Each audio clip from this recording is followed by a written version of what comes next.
This is Joseph Padoy's Apostolical Miracle Revival, bringing you the message of peace, joy, and salvation.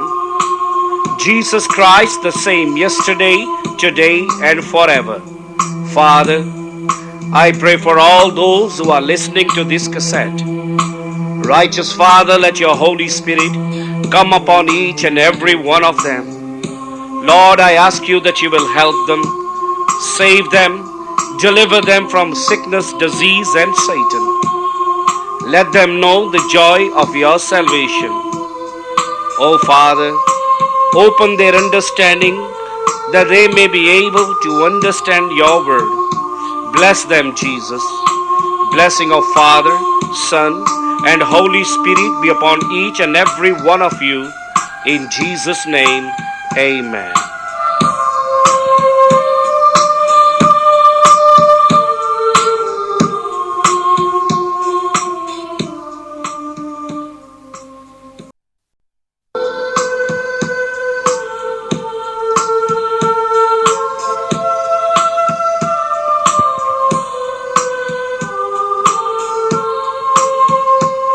This is Joseph Padoy's Apostolical Miracle Revival, bringing you the message of peace, joy, and salvation. Jesus Christ, the same yesterday, today, and forever. Father, I pray for all those who are listening to this cassette. Righteous Father, let your Holy Spirit come upon each and every one of them. Lord, I ask you that you will help them, save them, deliver them from sickness, disease, and Satan. Let them know the joy of your salvation. Oh Father, open their understanding that they may be able to understand your word. Bless them, Jesus. Blessing of Father, Son, and Holy Spirit be upon each and every one of you. In Jesus' name, amen.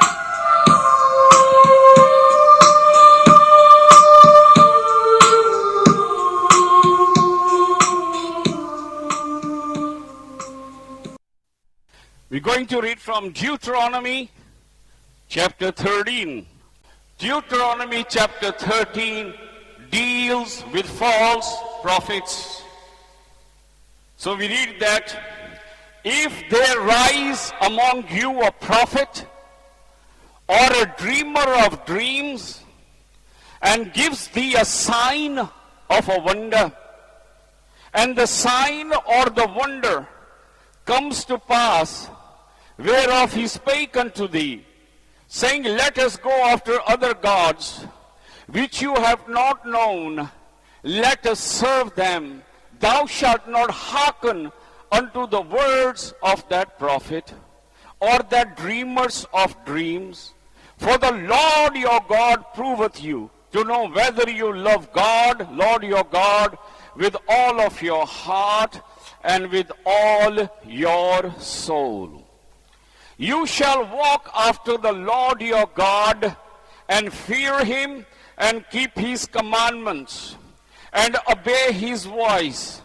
And you shall serve him, and cleave unto him. That if there is a false prophet, or a dreamer of dreams, even if some of his dreams comes to pass, and he says to you, let us go and follow after other gods, you must not listen to him, because you are to fear your God, and you are to obey his commandment, and you are to cling to the Lord your God, and you must not let anything take you away from the Lord your God. Verse 5, and that prophet or that dreamer of dreams shall be put to death, because he has spoken to turn you away from the Lord your God, which brought you out of the land of Egypt, and redeemed you out of the house of bondage, to thrust thee out of the way which the Lord thy God commanded thee to walk in. So shalt thou put the evil away from the midst of thee, and such false prophet must be put to death, because he is misleading you, taking you away from the Lord your God, that brought you out of the land of slavery and the land of Egypt. There were always false prophets, and there will always be false prophets. The Bible warns us about these false prophets, because the devil also will send these false prophets to mislead people from the true living God.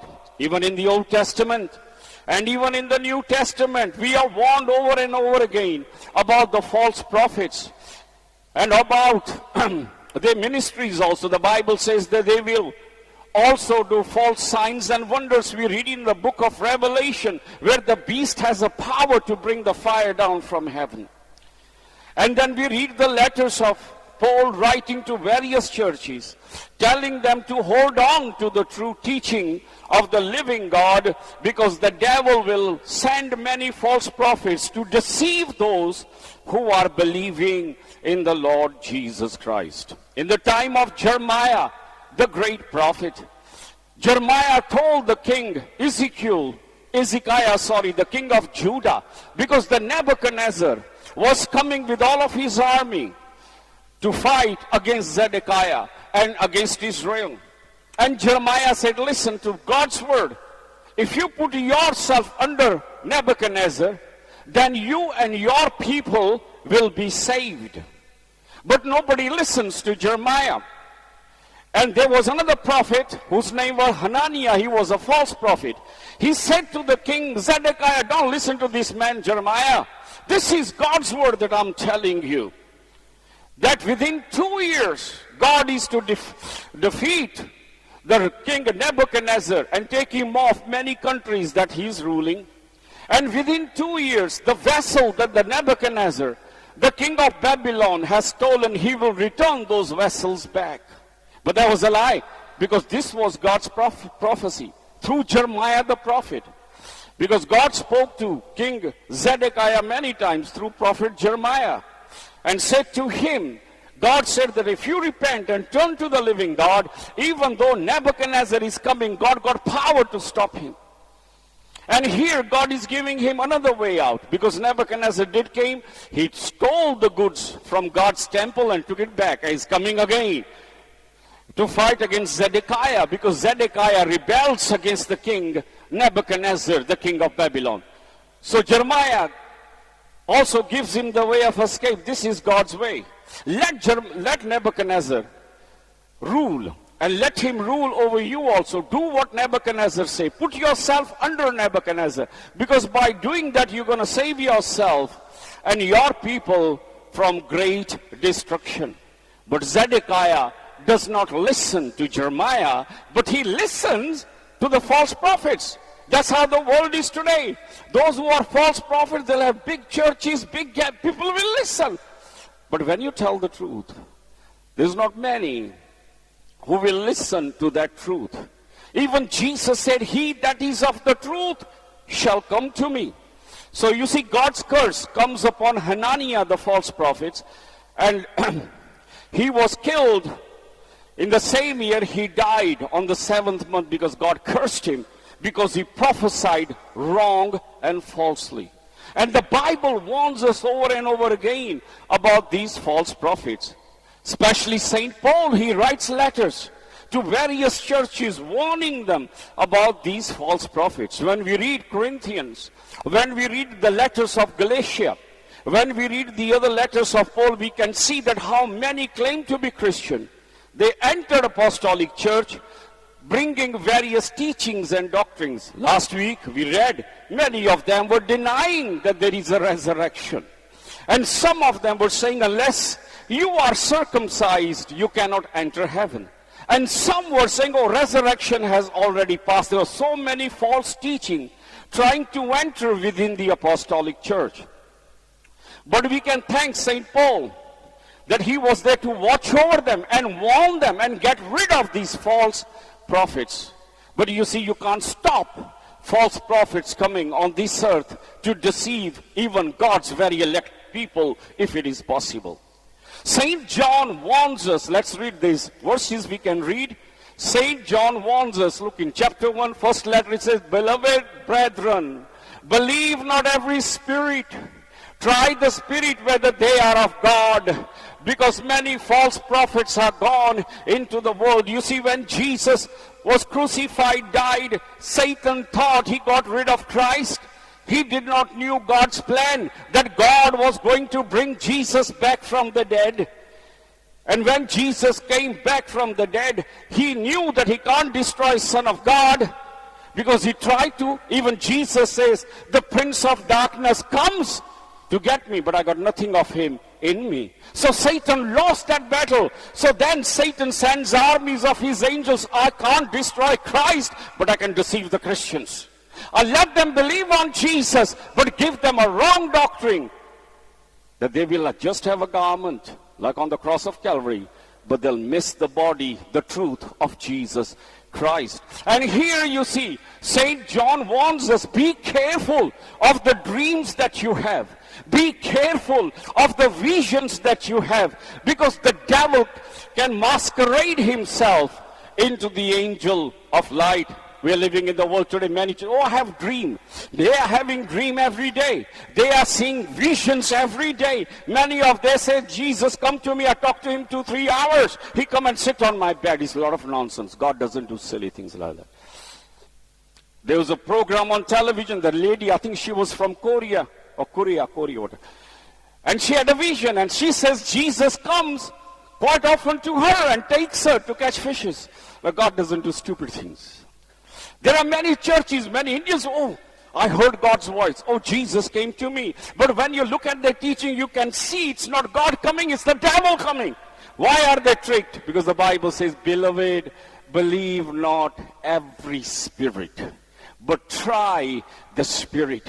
If I'm praying and I have a vision of angel claiming to be Christ, or claiming to be the angel of Almighty God, how would I know what I see is really the angel of God or Christ, or whether it is the devil? Because they don't carry identification card. So how would I know? The devil, you must remember that he's not ugly angel. The devil is a very beautiful angel. And God has not taken the beauty of the devil away from him. And when the devil appears in his real form, people are tricked. They think they've seen Christ or they've seen the angel of God when they haven't. Look what it says in Corinthians. And no marvel, Satan himself is transformed into the angel of light. But when the devil appears, you will think it's Jesus coming. He'll have all the lights and glory around him, or the angel of God. So you got to test the spirit. Make sure what you're seeing is really God. That's how the world has been deceived. Muhammad believed he saw angel Gabriel. And all Quran is written a message from angel Gabriel to Muhammad. And we know that angel that appeared to him was not Gabriel. Why? Because either Gabriel is a liar or he's God's angel. Gabriel saying to Mary, you're going to have a son. Call his name Jesus. He's going to be the savior of the world. And to Islam, Gabriel claimed to say, Jesus is not the Son of God. He's just a messenger. He never died on the cross. Somebody looked like him that died. They denied the resurrection. The two Gabriels. Two different messages. Which one is right? Both of them are claiming we are Gabriel. Believe not every spirit, but try the spirit. That's why people are misled today. They're going by dreams. They're going by visions. I'm not saying God can't give you dreams. I'm not saying God can't give you vision. But he doesn't give as often as people are claiming to be. Look at St. Paul. He hardly had visions. You only see 2 or 3 in all his lifetime. People in the churches today have vision every single day. Test the spirit. How do you know that is Christ coming to you? Believe or not, but try the spirit. You're supposed to test them whether they are of God. Because why? The devil, many false prophets, many spirits are entered to deceive the church, to deceive those who are believing in Christ, to mislead them. The many church teachings, where has it come from? They actually saw Christ coming to them. But we know it wasn't Christ, because the message he gave contradicts the Bible. So it can't be Christ. Whether they be or because many false prophets are gone out of the world, hereby you know the Spirit of God. Every spirit that confess Jesus comes in the flesh is of God. Every spirit that confess not Christ Jesus come in the flesh is not of God, but is the spirit of the Antichrist. Wherefore you heard it should come. It is now already in the world. The spirits are already there. The Antichrist spirits. Antichrist means those who will give you teaching against Christ. The Antichrist doesn't mean he doesn't believe in Christ. He'll let you believe in Christ. The Bible says you believe in God, so does the devil. He'll let you believe. But the teaching, that's where he'll go wrong. He'll mislead you in that teaching. So if I am praying and suddenly the man appears, he looks beautiful, he's got lights all around him, and he says to me, oh, I'm the angel sent from God. What should I do? How would I know he's the angel of God? How can I test him? I can't tell him, show me your card. So how? The Bible says this is how you test. This is how you test the spirit of visions, not when somebody is possessed, because they will confess Christ come in the flesh. He's talking about when the vision appears. Do you believe Jesus came in human form? And if it is the devil, he will either won't answer you or he will deny that. Then you would know what you see in front of you is not from Christ. So the devil is already at work. And when we look at churches, and many churches, we can see satanic teaching in those churches. Why? Because they were influenced by the Antichrist spirit. How many churches today saw visions? How many Catholics have seen Virgin Mary and Christ coming to them? And yet, you know, that church is corrupted. How many churches are built because they saw Christ standing there or Virgin Mary standing there? Mormons, they had a vision of Christ, and yet their teaching is corrupted. Why? They didn't saw Christ. All of them saw Lucifer. He's a very clever angel. His job is to destroy who are believing on Jesus Christ. These spirits doesn't bother about the world, they got them. Why should Satan bother about the world when he got it? He's bothered about you who are calling on Christ. How many people think they are Christian? And when Jesus comes, they're suddenly going to find out they had a lamp, but not the oil. And St. Paul warns us in the latter days, brethren, he said they will have a form of godliness. Well, they'll deny the power. They'll appear Christian, but God won't be ruling them. They won't be under God's control. They'll be misled and corrupted. Remember those 10 virgins. These churches might have outward Christianity, but the oil, it is the oil that gives real light. Their teaching is corrupted, is satanic. And they will have a lot of people following them. And devil, he doesn't look ugly. Who says he has got horns on his head? Or the tail on his back? That's how people imagine devil to be. And many times when devil appears, he will appear in that form because that's what you believe. And many times devil appear in a horrible form that is only to frighten you. But he really himself, if he shows you real himself, you'll love him. He's beautiful, very beautiful. Don't be deceived by his looks. That's how many people began to love this spirit, not knowing it was devil.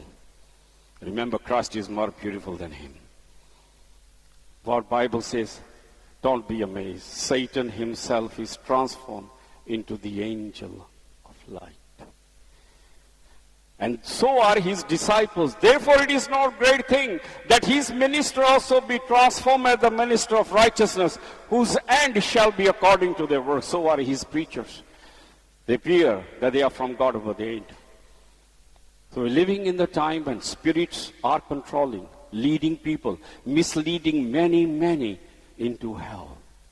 And they are more at work today than ever before, because they know the end is very near.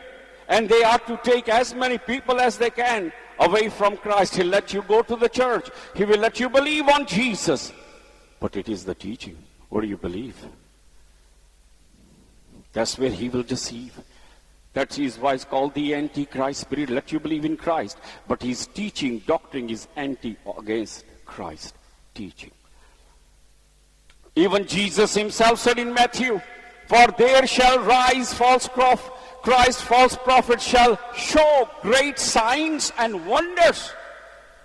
They'll be able to do great healings and great powers. That's where many people get deceived. You know, sometimes you go to many churches. They got the gift of healing. The miracles happen, wonders happen. That's good. That's God showing his work. We praise God for that. But the teachings, sometimes, now I'm not talking about everybody. We can't judge nobody. But the teachings is corrupted. But they show wonders. They show the miracles. Even Jesus said, in that day many will say, haven't we done wonders? Wonders means amazing things. Raising the dead, that's wonder. This haven't we done wonders? Great miracles. And what will he say? But I don't know you. Why? Because he showed his word to be true. But as for those people, they were corrupted. Or their teachings were corrupted. So we read again. There shall rise false Christ and false prophets. What will they do? They shall show great signs and wonders. In so much, they will be so convincing. If it were possible, they shall deceive the very elect. In other words, you are in such a dangerous time that these people will show such a power of miracles, but the teaching will be corrupted. If it is possible, those who are personally chosen by God, is a danger even for them to be deceived. And that's very dangerous. Read again. In so much, if it were possible, it's not possible if you're really his, they shall deceive the very elect. And about those who are really elected by God, even his prophets, God's prophets, there's a danger even for them, if it is possible, to be tricked. Because so many things will happen. And that's the last days. And yet false prophets, why will they gather people? They'll be able to show great signs and wonders. Great signs and wonders, they're good because they're doing it in Jesus' name. That's not bad. Bad is not signs and wonders. God is doing that. It's what they teach, is what their teaching is. Then why would God do signs and wonders? To confirm his word that he's God. So the Bible says that we got to guard our faith, because devil is all around to mislead you, to trick you, let you believe in Christ as long as he still got you. As long as he still got you. On the day of judgment, Christ is going to come in the sky. Many, many, many thousands of Christians are going to get a shock. Thousands of them. They won't be lifted. And they'll be Christians. Because the teachings were wrong. And Jesus gave us that warning about 10 virgins. What happened? The bridegroom came. That's Christ coming. And they all went to greet. And remember, both of them are virgins. That means they're Christian. They kept away from the world. They're virgins. But those who had the oil, they were taken in. And those who were still virgins, they separated themselves from the world. They still had the lamp, no oil. They went out to buy. When they come back, the door was shut. And even though they were virgins, even though they had the lamp, they were outside. So there will be many Christians believing that who will be, when he comes, will be left behind. Because they did not have the oil. Read this verse again. There shall rise, which is now false prophets, shall show great signs and wonders. In so much, if it were possible, it's not possible. If it was possible, they will be so convincing. They shall deceive the very elect. And these spirit are the one that speaks to our mind. These devils are the one that speak, oh, God is not with you. These devils are convincing, oh, you sinned so much, there is no forgiveness for you. These devils are convincing, why bother about Christ? He's doing nothing for you. Don't listen to none of those voices. They are the voices of the Antichrist. Just listen to what Christ has to say, not what the devil have to say. But the sad thing is, devil is a big mouth. He's more louder than God. Because when God comes, he comes with a still, quiet voice. But when the devil comes, he's a big mouth. He comes with a loud voice. So in the mind, you hear more loud noise than what God is saying to you. Amen.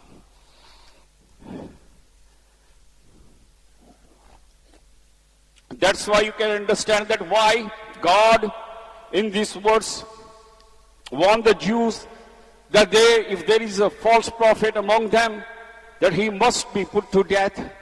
The reason is because that one false prophet has got power to take hundreds and thousands to hell. Imagine if I have 1,000 people coming to the church, and if I preach a lot of rubbish and give you wrong teaching, I got power to take all those people listening to me to hell. Because they believe in what I'm saying. And what I'm saying is not really right, what God is saying. So even if I preach, go home and check it. I could be of the devil. You should check it. Because one man got power to deceive or to mislead thousands from Christ. That's why he said, kill them.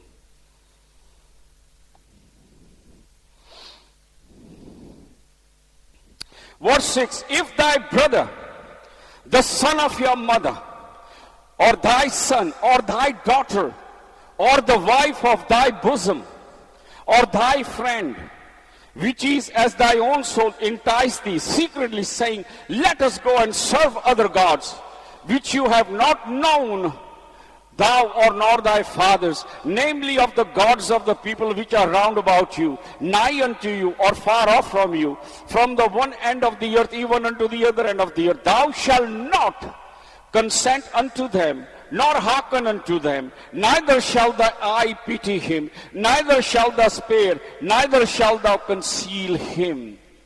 God is jealous God. And he will go to any distance to save his people. And here he's saying, I don't care, even if it is your real brother, even if it is your wife, even if it is your mommy and daddy, even if it is your son or daughter that you love dearly, if they mislead you and tell you, let's go and serve other gods which are living near you or far away, then you must not spare them. They must die. Even if it is your son, even if it is your wife, because they are misleading you. In other words, they are destroying your soul for eternity. That's what God values. It's a spiritual murder. And the Bible says the murder, never mind what this government is saying, must be punished by death. If a man kills somebody, I don't mean accidental death, purposely, then that person must be hanged or killed. How many times the murderer were let loose from prison and they came out and committed murder again? Because once they taste of blood, they'll kill again, and they'll kill again. And God values human life more than any. In Old Testament, God said, even if the animal kill a man, that animal must be put down because he has tasted blood and he'll take it again. And same with man. That if man kills, he must be hanged. And here God is talking about murder worse than the murder of the body. He's talking about spirit murder. Killing somebody's soul, taking them away from God. That's a spiritual murder. And that is a worse.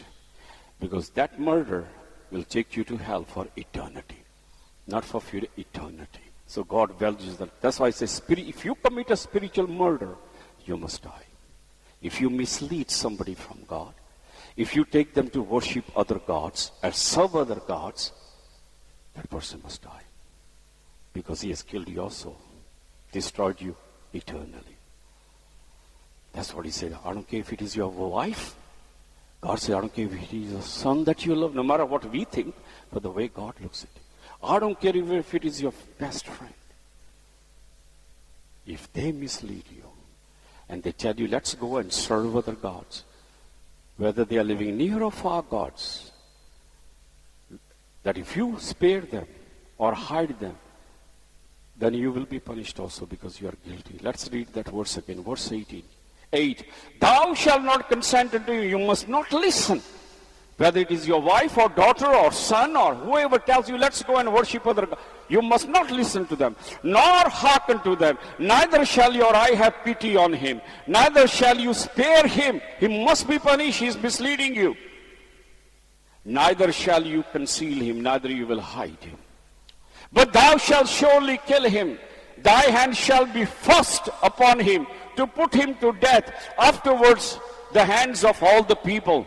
The man or woman who's deceiving you, even if it is your wife, even if it is your daughter and son, you must be the first one to throw a stone.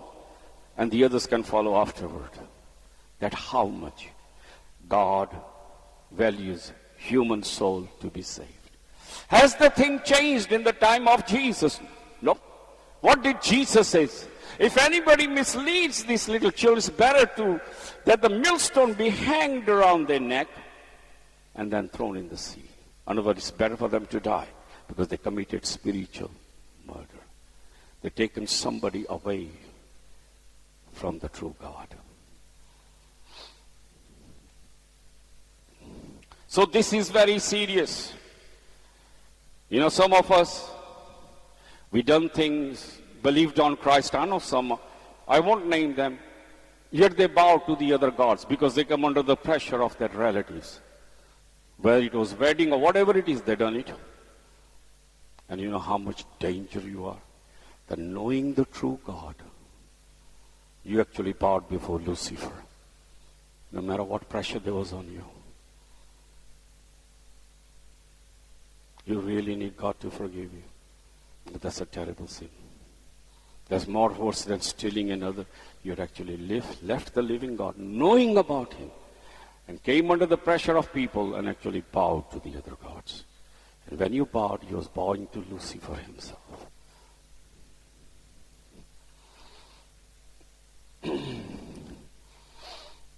Verse 10, and thou shalt stone him with stones, that he die, because he has sought to thrust thee away from the Lord thy God, which brought thee out of the land of Egypt, from the house of bondage.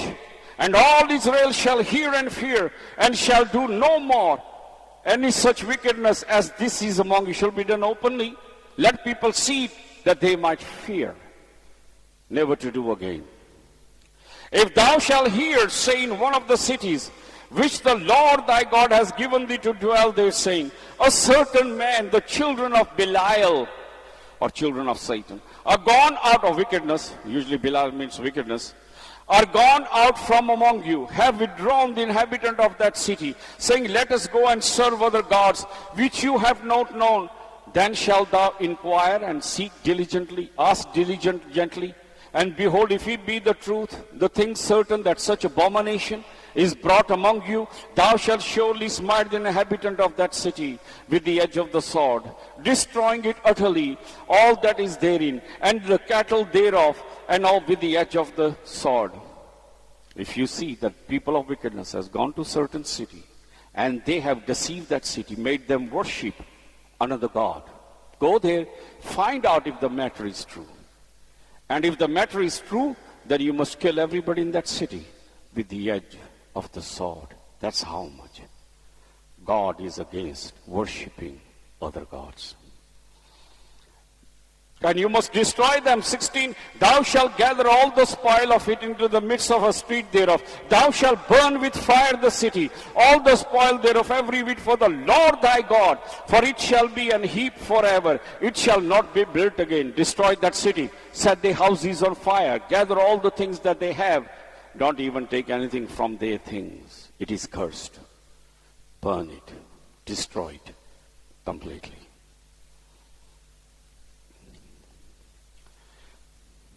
"17, and there shall and there shall cleave not of the cursed thing to thy hand, that the Lord may turn from the furnace of his anger and show thee mercy, have compassion upon thee, multiply thee as he has sworn unto thy father. Take nothing of those things, don't even touch the cursed things, and then God will bless you. For thou shalt hearken to the voice of the Lord your God, to keep all his commandments, which I command thee this day, to do that which is right in the eyes of the Lord your God. Do that which is right, and your days will increase, and you will live a long life. Amen. Our Father, who is in heaven, holy be your name. Your kingdom come, your will be done, in earth as it is in heaven. Give us this day our daily bread, O Lord, and forgive all our sins, as we forgive those who have sinned against us. Let's not be led in temptation, O Lord, but deliver us from evil.